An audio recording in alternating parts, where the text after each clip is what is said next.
Assalamualaikum warahmatullahi wabarakatuh. Selamat pagi anak-anak.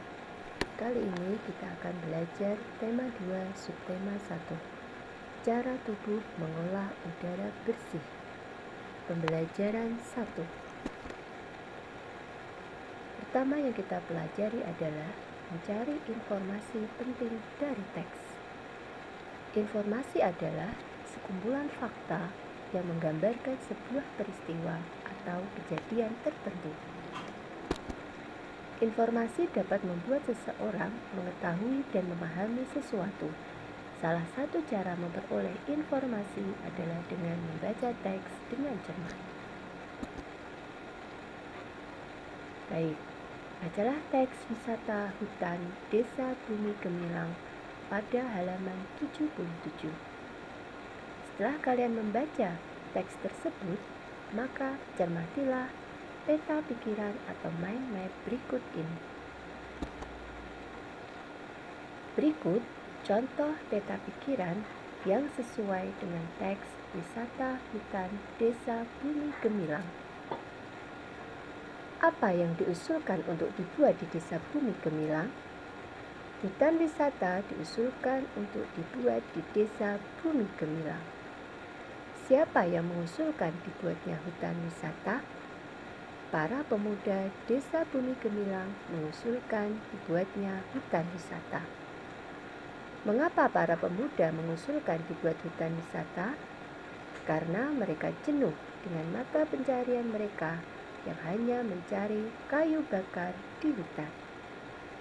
Bagaimana cara Danar, salah seorang pemuda, memperkenalkan hutan wisata di Desa Bumi Gemilang kepada masyarakat luar? Danar mengumpulkan foto serta video pemandangan alam di hutan, lalu mengunggahnya ke sosial media.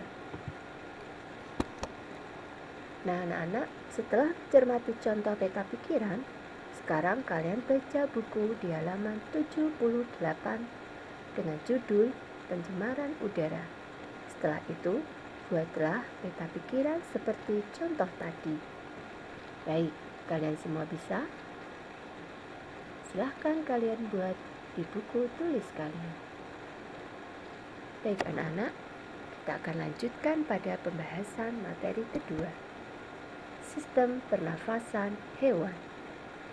Sistem pernafasan hewan disesuaikan dengan tempat hidupnya.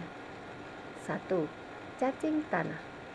Cacing tanah bernafas menggunakan permukaan kulit basah dan berlendir. 2. Serangga. Serangga bernafas menggunakan trakea. Prosesnya sebagai berikut. Oksigen masuk ke stigma, kemudian masuk ke trakea, kemudian masuk ke seluruh tubuh. 3. Ikan. Ikan bernafas menggunakan insang. Prosesnya sebagai berikut. Air atau oksigen masuk ke mulut, kemudian masuk ke insang. 4. Amfibi atau katak.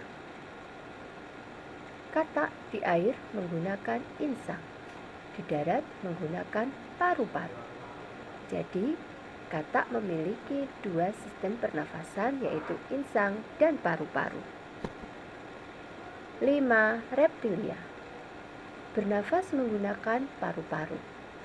Sistemnya adalah oksigen masuk ke dalam hidung, masuk ke dalam tenggorokan, kemudian masuk ke paru-paru. 6. Burung.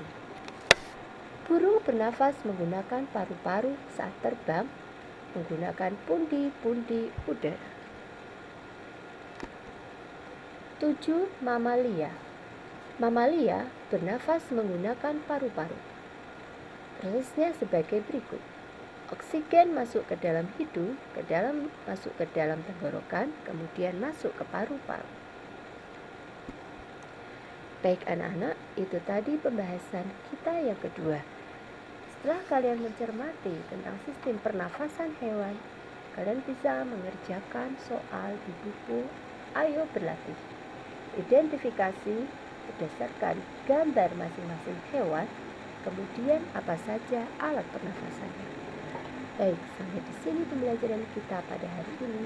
Sampai jumpa lagi pada pembelajaran berikutnya. Assalamualaikum warahmatullahi wabarakatuh.